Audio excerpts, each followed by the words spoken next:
Hi, everyone. Welcome. I'm going to kick things off with a short introduction. My name is Claire Foster, and I am the events coordinator here at Type Books, and I'm so happy to welcome everyone virtually to the launch of My Face in the Light by Martha Schabas, just out from Knopf. This evening, Martha will be joined in conversation by Kyle Buckley, just above, who's tuning in from Type Books. This event, I know, has many people tuning in from all over the world, but I want to let everyone know that Type Books is an independent bookstore in Toronto, Canada. And I'd like to start by acknowledging that Type Books, where we are selling this book, is on the traditional territory of many nations, including the Mississaugas of the Credit, the Anishinaabe, the Chippewa, the Haudenosaunee, and the Wendat peoples, and is now home to many diverse First Nations, Inuit, and Métis people. Toronto is covered by Treaty 13 and signed with the Mississaugas of the Credit, and we encourage you to reflect on the history of the land from which you are listening and tuning in as well. Okay, finally, I'm also just going to clarify, even though we're all pros at this point, that this is a webinar, which means that while you can see us, we cannot see you. So please feel free to put in any questions you have in the Q&A bar down at the bottom of your screen, or comment in the chat also at the bottom of the screen. And Kai will do his best to get to all of the questions and comments before the end of the event. And shortly, I'm going to be putting in links to buy copies of the book in the chat as well. Martha Schabas is a novelist and critic. Her first novel, Various Positions, was published in Canada, the US, Australia, and New Zealand. It was shortlisted for an Evergreen Fiction Award and named a Book of the Year by the Globe and Mail, Quill and Choir, and Now magazine. She was the Globe and Mail's dance critic from 2015 until 2020, where she also wrote about theater and books.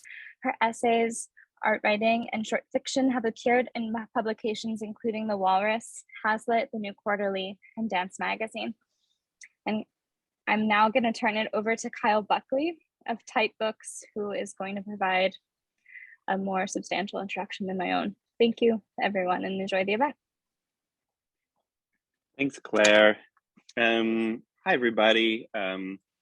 Welcome to Type virtually. Welcome to Type Books. Hi, Martha. Hi, Kyle. How are you? I'm pretty good. How are you? I'm fine, thank you. Welcome again virtually to Type Books. It's great to see you, even just over this these screens. But of course, you and I have known each other now a very long time, and I'm really thrilled to be able to be part of this event today. So today, of course, we're launching this book right here, My Face in the Light. Martha, it is your second novel. You can, of course, buy it at such fine bookstores such as Type Books. And we're launching it here today. I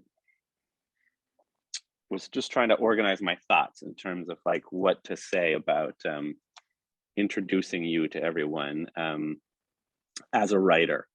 So like I said, we're going to get into My Face in the Light very soon. It is your second novel, and Claire mentioned among all of the other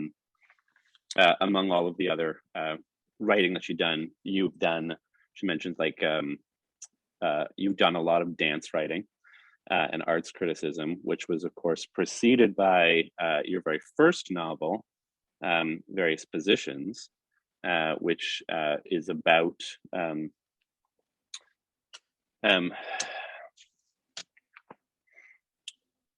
well, I think I've already kind of lost my thread here. What I really wanted to say, what I really wanted to say, it's about a dancer. What I really wanted to say though is this: a long time ago, not that long ago, you launched Various Positions, the novel. Type Books, we were there selling the book at the launch. That's in fact, I think, where we first met, and we have been friends ever since.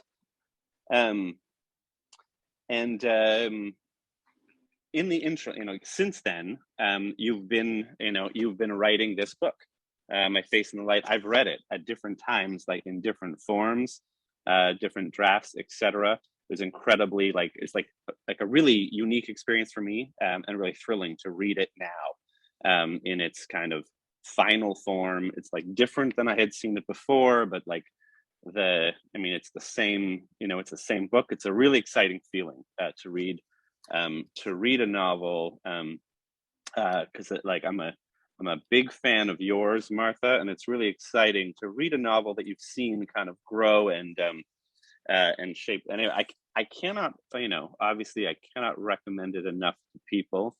My Face in the Light, and I'm really excited to talk all about it. Before we get into all of that, Martha, you're going to read a little bit of the novel, right? Then that'll help us all kind of enter. Yeah.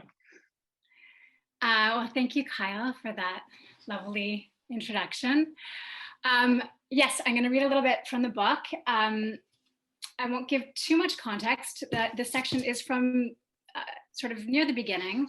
I think what you need to know is that the protagonist, Justine, has been given a gift by her mother. It's a painting that the mother has painted. The mother is a famous painter, or a somewhat famous painter. And the gift and the painting itself has unsettled Justine. When I was more or less the age of the girl in my mother's painting, I walked through a wall made entirely of glass. Or so I think I did. I can't ever be sure that this is a true rendition of what happened, because it isn't how I experienced it. It's only how it was explained to me afterwards, when I woke up in a hospital bed with my arms and legs wrapped tightly in gauze, and a gash spanning the middle of my forehead like the long lips of a whale. It was summer, and I'd been staying for several weeks at a cottage in Quebec that belonged to a family called the Simons. The wife was an artist and a friend of my mother's, or something not unlike a friend, a colleague, or maybe just a fan. My mother was in Europe. I would say she was with her art dealer, although I'm not sure her career was that successful then. So she may have been with a man, or simply on her own, sketching church spires and people sitting outdoors, or having experiences she hoped would impact her unpredictably and surface at some later point in her work. I was so lonely that summer that I began to think my loneliness was a punishment for something I had done and forgotten about, or something that I hadn't done but was capable of at any moment. I tried to atone for this dormant crime of the future or the past with a series of small rituals. One of the weirdest of these was allotting myself only 100 words to say each day. It meant that I had to speak extraordinarily slowly and mark each word in a small notebook as I went. I found a shoelace that had lost its plastic sleeves and tied the notebook's metal coil around my neck. "Where have you been all afternoon?" Mrs. Simon asked me. "By the lake." "Are you unhappy about something?" "No." Mrs. Simon worried about me. She had 2 sons, but they were several years younger, and I didn't know how to assimilate myself into their games of pummeling each other with badminton rackets and catapulting small animals towards the nearby island using a shovel and a bungee cord tied to 2 trees. In the mornings, she drove 20 kilometers up the highway to a newly constructed golf course where she was consulting as a designer. She began to take me with her. The course hadn't opened yet, and I was left to wander the 200 acres of manicured ryegrass on my own and lie face up in the soft, unspoiled sand inside the bunkers. One day, I walked straight across the entire property and found a large marquee at the other end. I'm not sure how I would have described this marquee at the time, but my memory has preserved it as a temple on stilts, with walls made of glass and polished stone, and a long slate roof in line with the horizon. I had no idea whether the building belonged to the golf course or if I'd wandered past its boundaries onto separate land. Either way, I knew I had to sit down inside this unexpected shelter that didn't seem quite secure to the ground. A wide opening between 2 steel poles beckoned to me, and as I approached it, I felt a sense of calmness and inevitability. as though for the first time that summer I had turned up in exactly the right place. It seemed that I had been suddenly forgiven for the latent offense I'd been lugging around for so many weeks, and in the superstitious logic of childhood, that this building was a symbol of that forgiveness. I walked towards it to claim my place.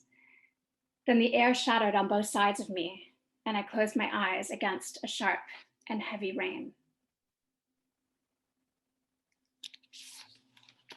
Okay, thank you. That was a great reading. The chat is already lit up. Someone has already written loneliness as a punishment. Beautiful. So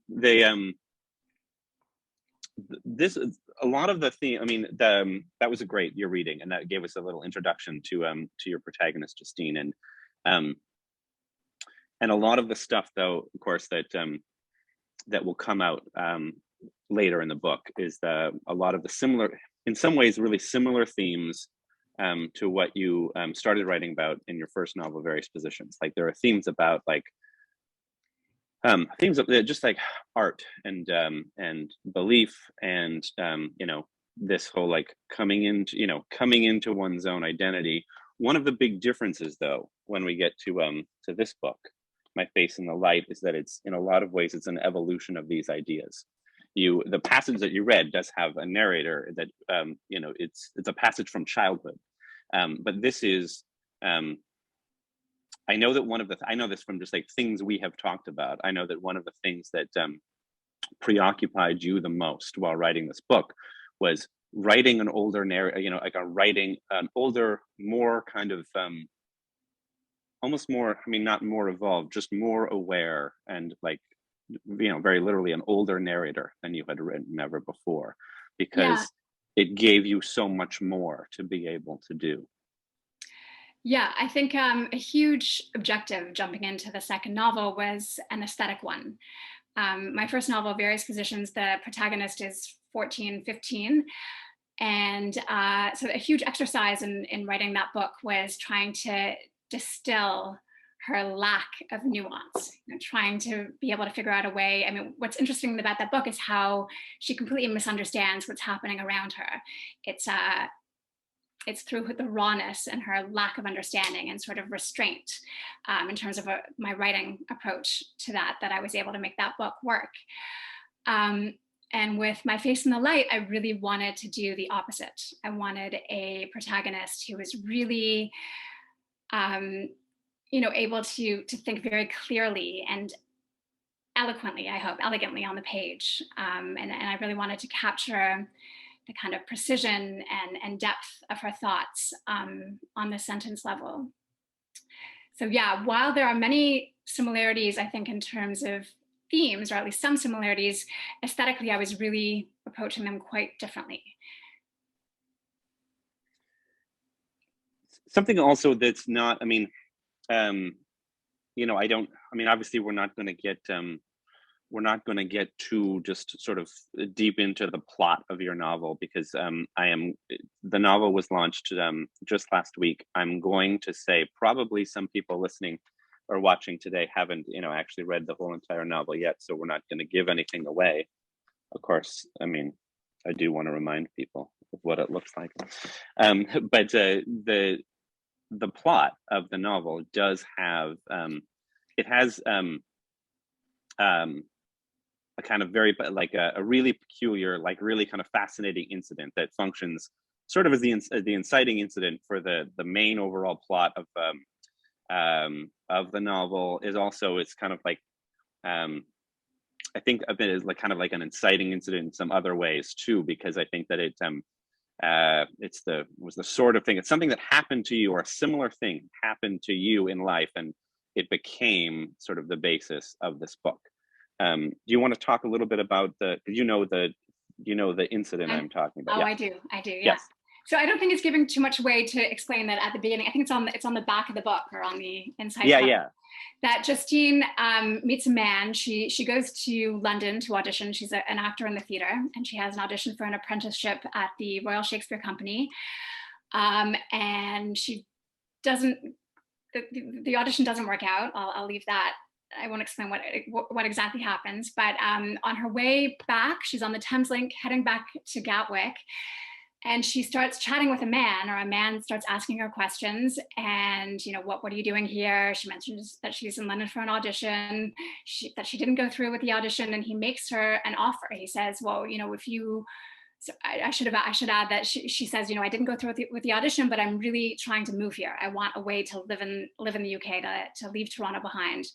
And he listens to her for a while and then comes up with this completely vague offer that I will support you. I will give you a place to live. I will give you some vague work to do. He doesn't get into the details. And, you know, here's my business card. Let's talk about it. So this was actually based on something that happened to me about 15 years ago, when I decided that I wanted to do graduate work in creative writing.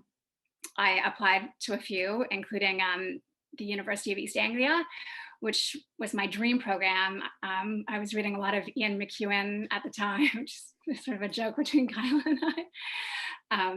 He's a great writer.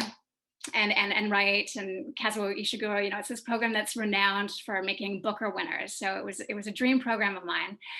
And when I found out that I had been shortlisted, I decided to go to the UK for the interview. I have family there, so it made it feasible. And on my way back, I was on the Thames Link, and I was sitting across from a man who started to talk to me. What are you doing here? And I said, oh, I came here to interview for this MA. He said, what's so special about this MA? And so I explained it to him. I mean, I was quite hesitant to get involved in a conversation at first, but there was something that drew me in, something intriguing about him. And he listened, and I said, you know, it's all sort of a moot point because I'm not an EU citizen. I have no idea how I would afford this if I did get accepted. And he asked a few more questions. How much is tuition? And then you'd have to live in England. How much would it cost? And he sort of figured out some numbers. And as we pulled into Gatwick, he gave me his business card, and he said, if you get in, I'll pay for it. I'll pay for you to go to the program. I'll pay for you to live. And in exchange, you will give me the rights and all of the revenue from your first novel. So yeah. And yet you didn't take him up on it. I didn't. No, I lost the business card. I told the story so many times that I almost feel as though it didn't happen. But yeah, it definitely lived in my imagination as a story for a while. And you know, what was this man thinking? Did he actually think like, oh, this is a sound business deal? It sounds like a good risk, considering the pedigree of some of the graduates from this program. Or was he being lascivious? Was this just a creepy man trying to, I don't know, get me to call him?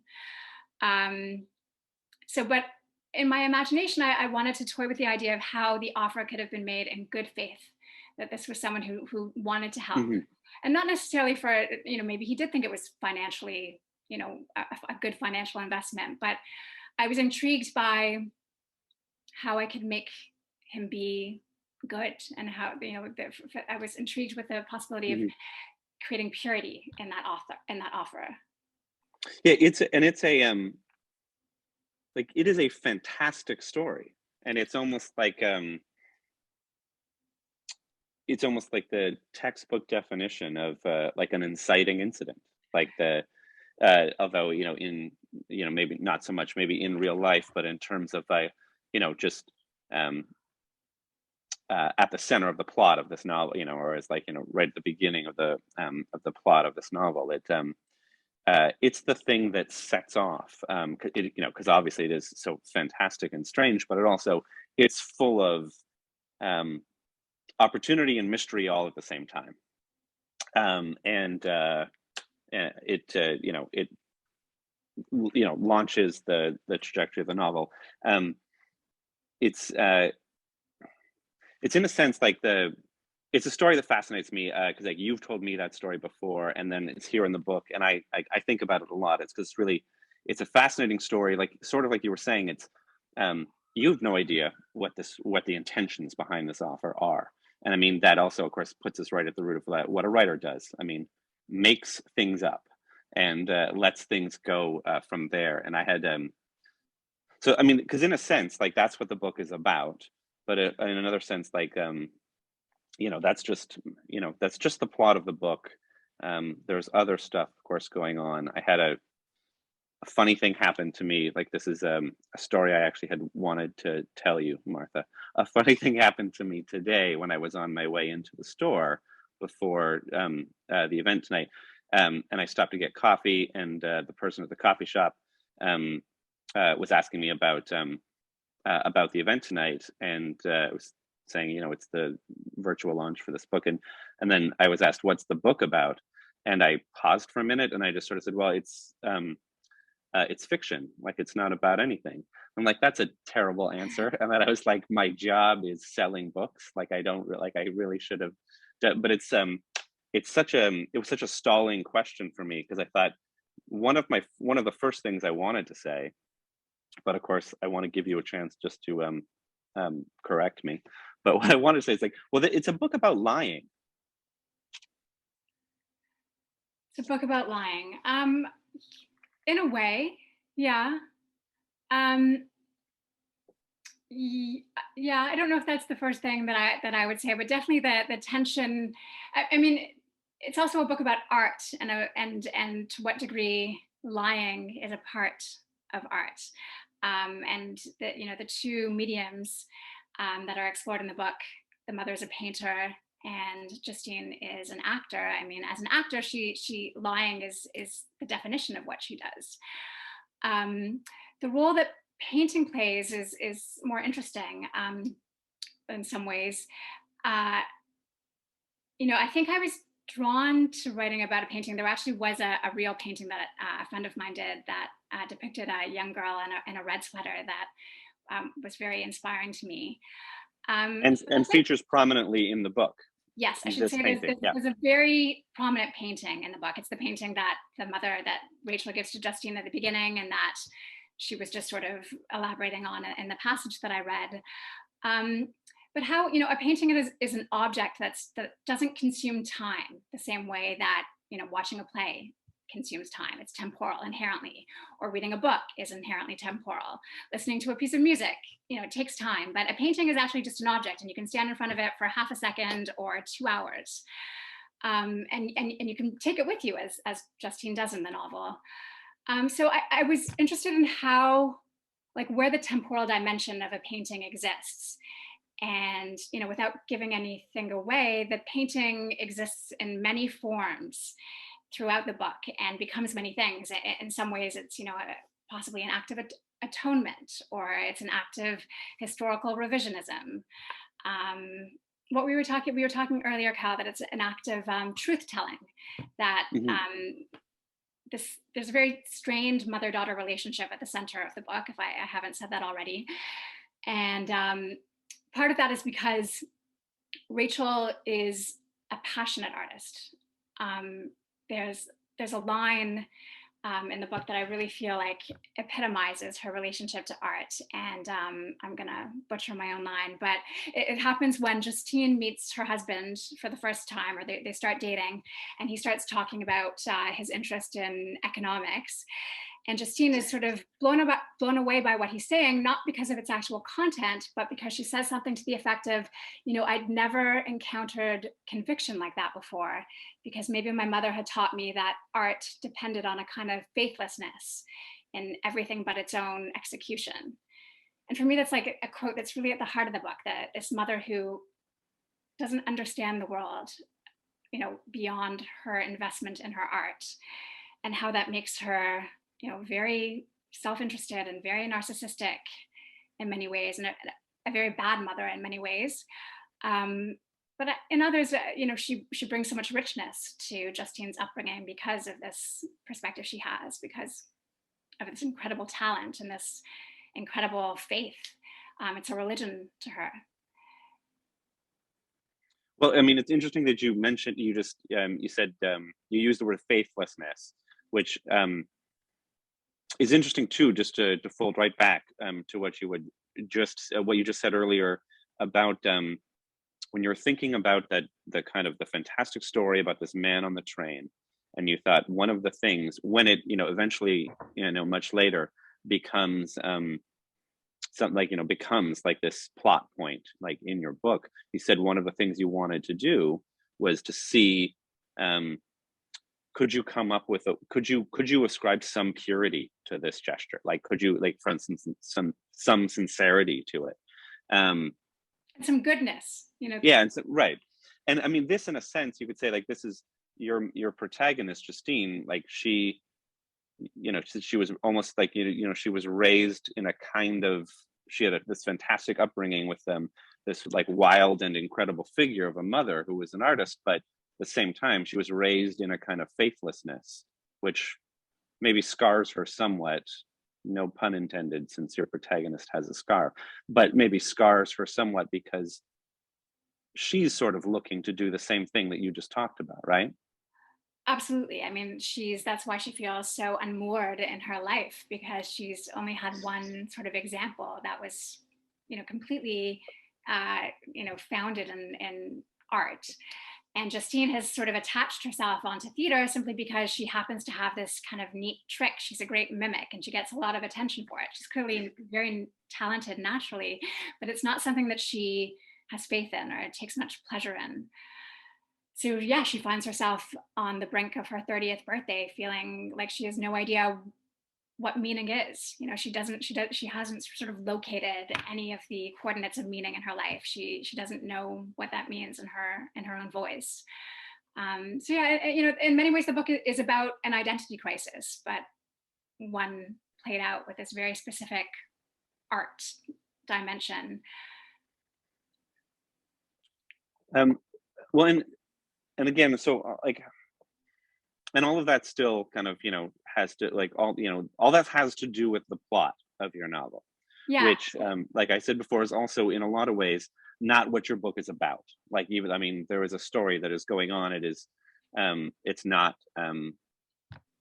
something like we would call here at Type Books plotless fiction, but it's, well, I was like, going to bring that up because I feel like, I aspire to be on that shelf, and I feel like, this book is like almost a contender, but then at the same time, there's actually quite a bit of plot in the novel. This was what I was trying to find a way to. It's just like, so, because there is actually quite a story, but I mean, lots happens, right? Like, and lots happens, but at the same time, like, we know that, I mean, I know, say, from like all of the conversations that you and I have had, like, over years, about whether it was about your book or whether it was just about writing in general, it's almost never about the story that's going on, or the, so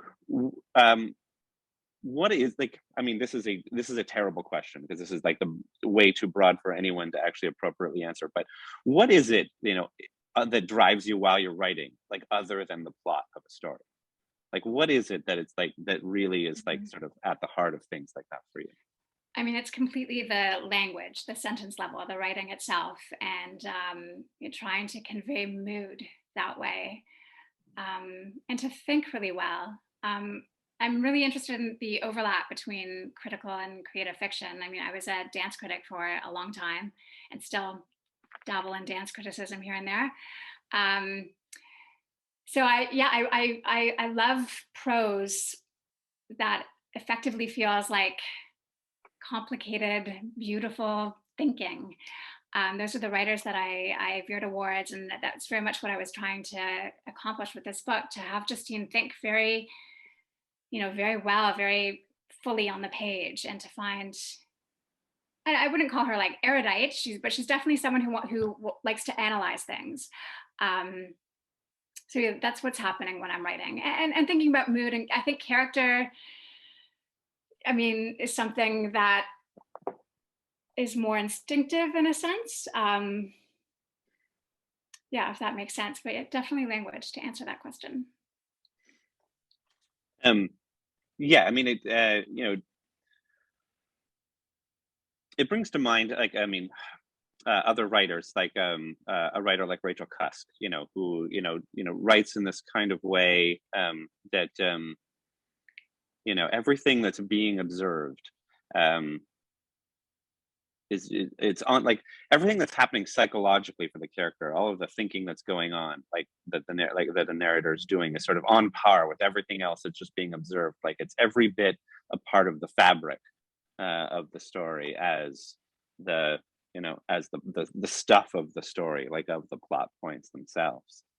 Um, I mean, I'm already a big fan of your writing, but I mean, also I know that I know that your writing has changed a lot over the years. Like as you were talking about, you've started doing a lot of critical writing about like arts criticism, dance writing, primarily, not just dance, like various forms of art. And like, are there ways in which, and because you've already mentioned also like that one of these points of interest to you is the the cross section of creative and critical like writing. Like are there ways in which like you feel like you're drawing on one or the other? Like when you're writing fiction, is there anything in you ever that's thinking about like techniques you might have had when you were like a critical writer? Hmm.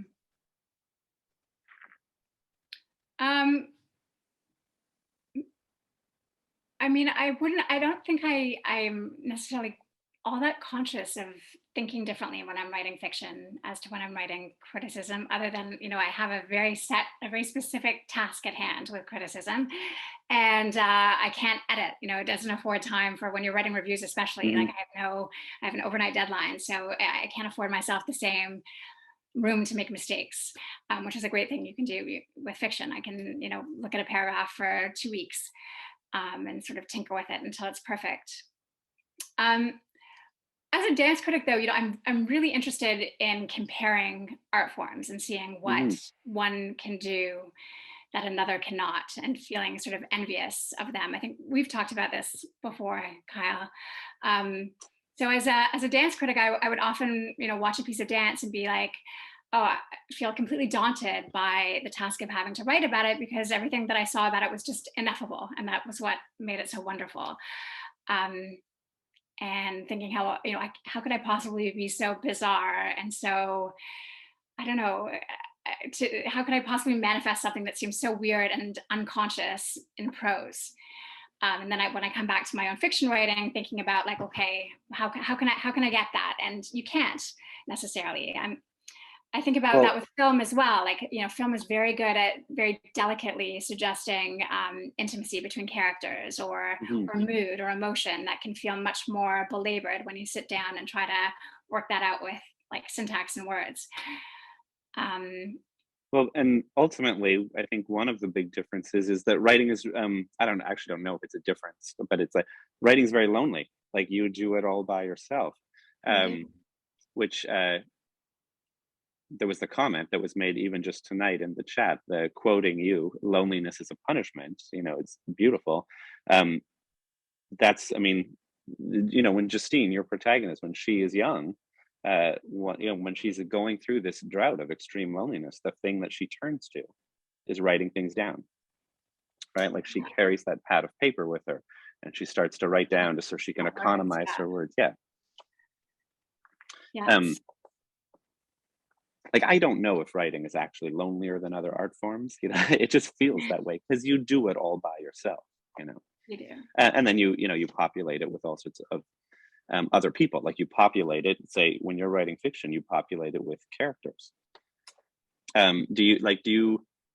This book has been a part of you, like of you in your life for a long time. And that means, I mean, the characters that you're writing about have been a part of you and your thinking in your life for a long time. Do you think about them ever now that the book is done?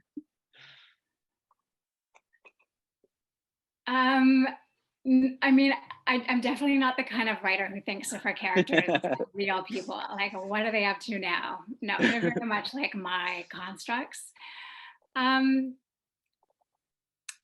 mean, I think about Justine in terms of, working on a new project. I think of what she was able to do and sort of evoke, on the page, and her thoughts, and what I might want to do with, my new project. I think, yeah. And so that's character. That's just sort of the construction of character as it manifests on the page. I mean, what they're able to evoke, or what I evoke for them. So I mean that I think about them in those very technical ways, not as like, fully fleshed people living lives beyond the confines of the final page of my book. I don't think of them that way, Kyle. Do you?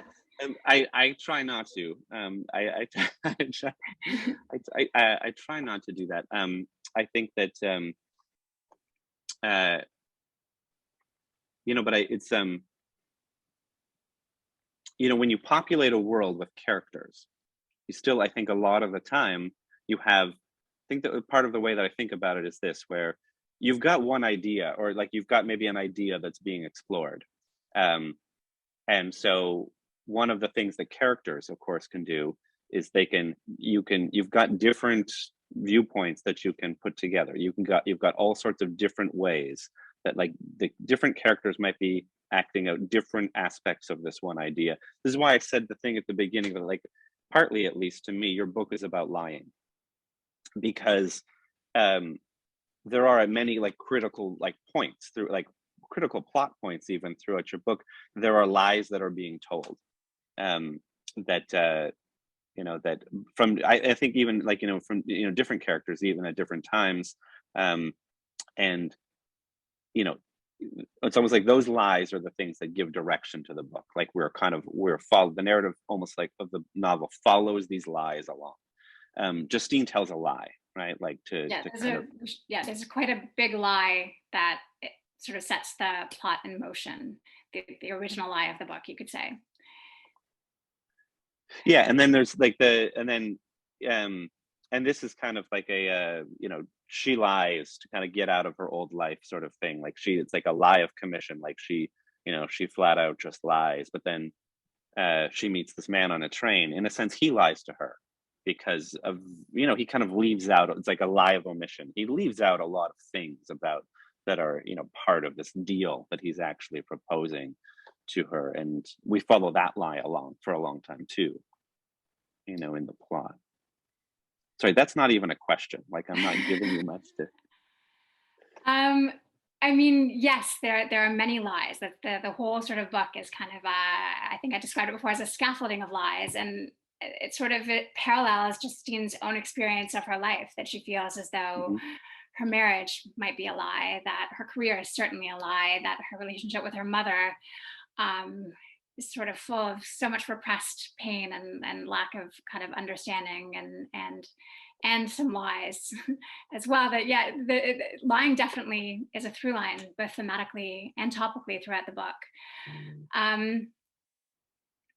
I guess maybe I hesitated when you said the book is about lying, is because I think it's actually about exposure more so than that. And I know that's sort of a Mhm. foil. Yeah. It's sort of about truth telling and how we tell our truths, and yes, that definitely involves stripping away lies, or like fulminating them. But I think there's something cynical about saying the book is about lying. I think it's I would go to the flip side and say it's much more about exposure towards the truth, towards truth telling, Mhm. and how art plays into that, whether art is a matter of distortion Yeah. and fabrication in theater Well, or painting, or whether it's actually about you know uh, sort of drilling down to a truth. and art maybe then becomes the kind of um, uh, an art, sort of, in a sense, in your, like, in your novel, becomes a kind of uncynical way of lying. Like, it is it's despite all of the lies, really, too, that are being told from in the book, almost no one's motivation is bad. Like, I think maybe this is why you're hesitating, like, but I actually didn't mean it in a particularly cynical way, um, because even the lies that are told that push us along in this plot, the motivations are rarely bad. Like, they're really, like, there's something else at play, like some kind of desire to just be more honest than I actually maybe know how to be. Yeah, Does that make sense? yeah, and it's interesting thinking that no one's motivations are bad. I would definitely agree with that. Which doesn't mean they're not flawed, but they're not, like, they're not evil. I mean, that's No, a bit of a dumb word, but they're not evil. um, which is why I was just taking a little. I mean, you said like it's such a cynical way of thinking. I thought, oh yeah, okay, so that must not be what I mean. I mean, I don't think cynically about your book. It is like it's because it's oddly, and this is not the kind of thing I say all that lightly, because a lot of the time I wouldn't mean it as a good thing, which might not make sense to a lot of people. But your book is actually uplifting. I hope so. Yeah. Well, the danger is that makes it sound like some kind of self-help book, which obviously it's not. But there is something ultimately really uplifting. Yeah, I hope so. I hope there are, I don't know, bits of hope, and yeah, no, I would say so. Definitely not a cynical book, although there are moments of darkness in it, certainly.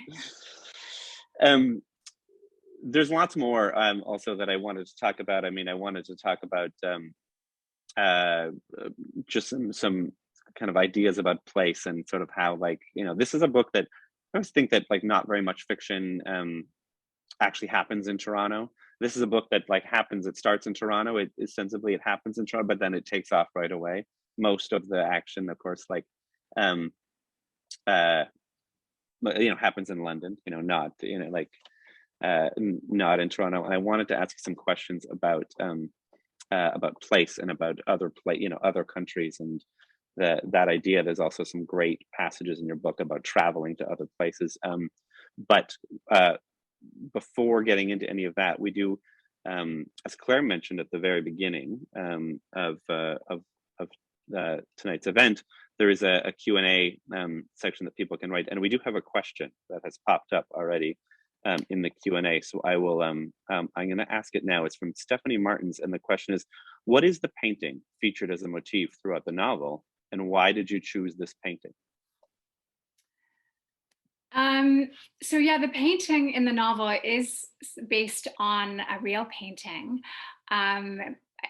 It's a painting by an artist who I worked with when I worked and lived in London. She has no idea that I have written. We're not in touch anymore.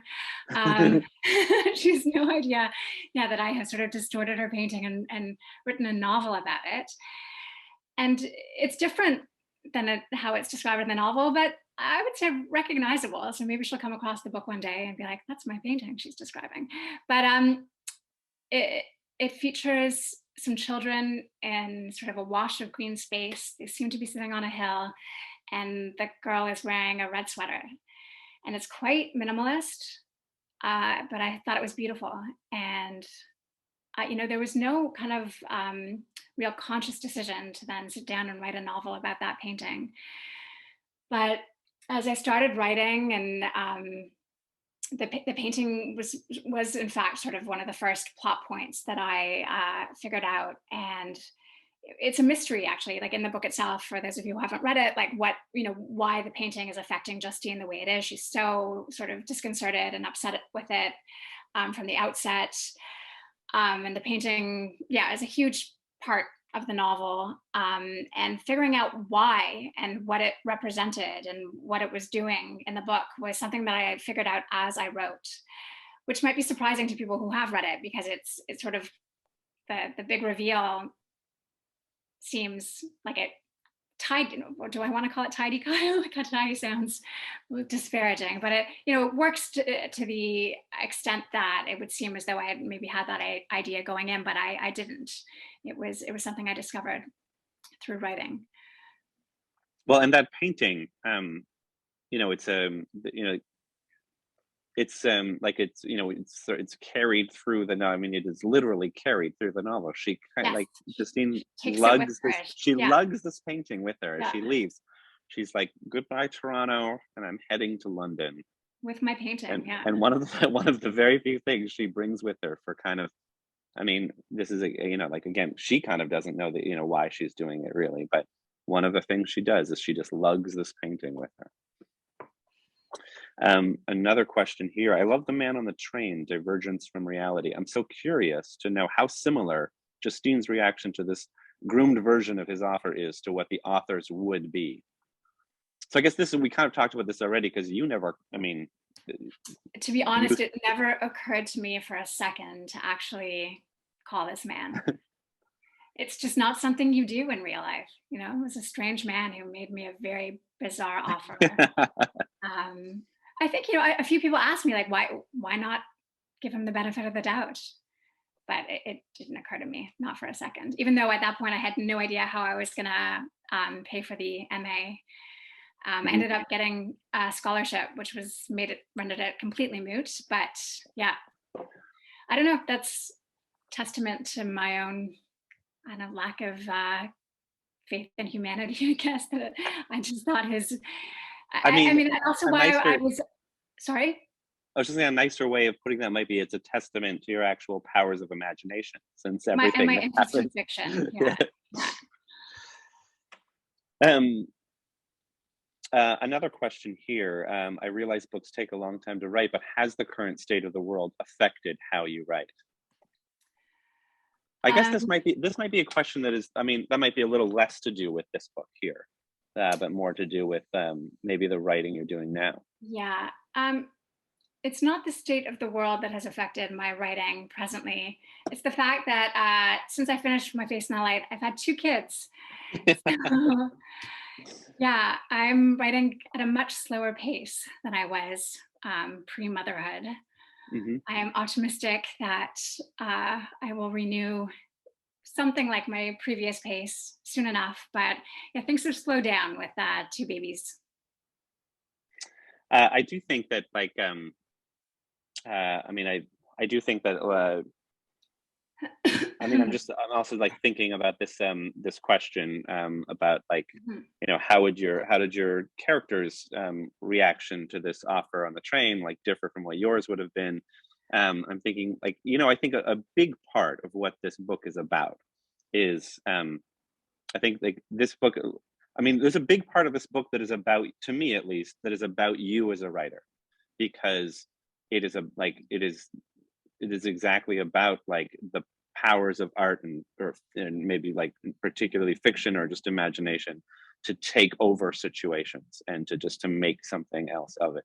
That's something that happens as the very inciting incident, like for your novel, but it's also something that your character, like your especially your protagonist, does a lot during her life. Like she's raised by an artist, and it's kind of, in these really difficult times in her relationship with her mom, art is frequently like kind of the through line. It's what they find a way to I don't know, to get themselves like through tough times together.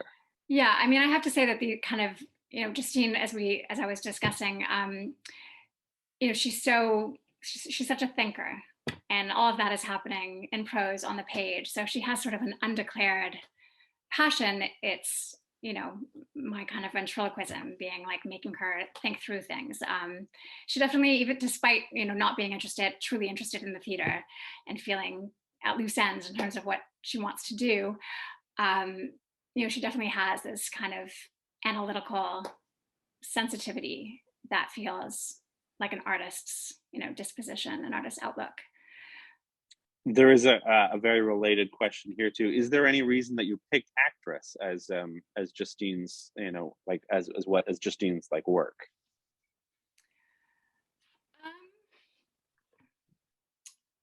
Yes, I mean, I liked the notion of an art form that is lying by nature. Mm-hmm. Yeah, so that's she's being able to sort of disguise herself and seem honest and seem genuine, having that as her career. I thought that was sort of an interesting tension with her mother, who was so natural and passionate about her art. I also, a dark secret of mine is that I trained as an actor, and it's not something I like to admit very often. I was not a good actor. And yeah, I think I was sort of curious about what makes a good actor. I saw great actors and continue to see them writing about theater, and yeah, I was curious about making a character who could be really naturally talented without having that kind of ego that is often associated with acting. Who doesn't see much in it. It's just sort of a party trick for her. Mm-hmm. And she feels a kind of disdain for it. bordering on embarrassment, because for her it's just like, she's a good mimic, she can turn something on. It Or has it's the not real quality. art, it's It has not. it has the Sorry. quality almost as just if someone was just realized one day they could, on sitting down at a piano, that they could just play a beautiful, complicated piece of music and just be like, "Well, I didn't work hard for that." Yeah, she didn't work hard for it. I think that's exactly what it is. And it exacerbates her sense of dishonesty.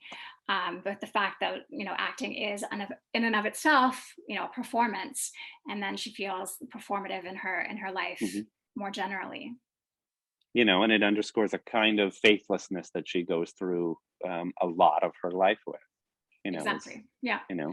And it's something, her mother is sort of impressed by it right away. Hmm. I don't want to spoil too much, but her mother, without being, a conventional stage mother, her mother is definitely encourages her and is very interested in Justine's ability to transform. Well, and I mean we joked already uh, about refusing to like think of characters in a book as real people when the book is finished. But the one of the things that I think is so particularly great reading like about this book, and that is like a particularly great experience while reading it, is the is your ability as a writer to take on like complicated dynamics in relationships. It's not a simple or easy relationship that Justine well, I mean, kind of with anyone, but it's not a simple or like uncomplicated relationship that she has with her mother. It is not it is actually, is revealed to be not a simple or uncomplicated relationship that she has, say, like with her husband, with with people she meets in London, almost like her relationship with this strange man on the train. In a sense, like there's a sense in which this becomes the least complicated relationship she has. Absolutely. Yeah. And they're both people who are sort of searching for something, Hmm. and both sort of not clear on how they can articulate that. But yeah, he's definitely a different sort of character in the novel, in that he's a stranger, and he's able to sort of catalyze um, this new beginning for Justine, and her ability to go against what would be kind of a conventional instinct to distrust him or to question his motivations. Her ability to do that is what allows that sort of truthing process to Hmm. happen, if you can call it that. um it Should is we getting have, to be. What's that? I was going to say, are there more questions? Well, it is getting to be almost 8 o'clock. So I think that if there is anyone who does have like a sort of a last question, maybe that they want to ask to Martha, this would be the best time to do that. Um, Otherwise, um, there's a whole list of things left for me to talk about, but the writing in this book, Martha, is like it's beautiful and smart. Like it's you're such kind of like a fascinatingly like heady like writer. Like it is like it's um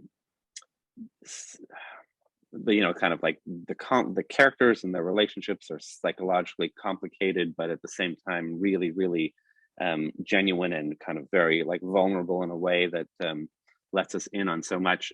It's a fantastic book. Thank you, Claire. And one of the places, of course, that you can get it is at Type Books, which is a fantastic bookstore. This is the book right here. And there's a link that was posted for buying the book online right now as you are at your computers. But then also, of course, you can come here to Type Books and get it. It doesn't look like we have a final question from the audience, but it's like I said, it's a funny process for me to have read this book again, because I've seen it, sort of like at so many different stages. But I really did want a chance just to say that I love it, and I wanted to say congratulations. Thank you. And I wanted to say again, thank you very much for joining us here today at Type Books. And thanks to everyone. The chat is filled with all sorts of really nice comments of people writing in with their congratulations, and all sorts of people talking about how they can't wait to read the book, to meet the mysterious man on the train. He takes a little getting used to, just so you know. But yeah, thank you so much, everyone. It's great to see so many familiar names popping up in the chat. And thank you so much, Kyle, for hosting this. It's been a pleasure to talk. Yeah, and it's it's a shame, of course, that we're not sort of all in the same room right now, and able to or that we're not all just kind of celebrating together. But I really look forward to putting this book into a lot of people's hands over the next while. My Face in the Light by Martha Schabas. And I think with that, I think that we will wrap things up. Thanks again. Thanks, everyone. Good night. Thank you for coming. Thanks for being here tonight, Martha. Thank you, Kyle. Okay. Okay. Bye, everybody.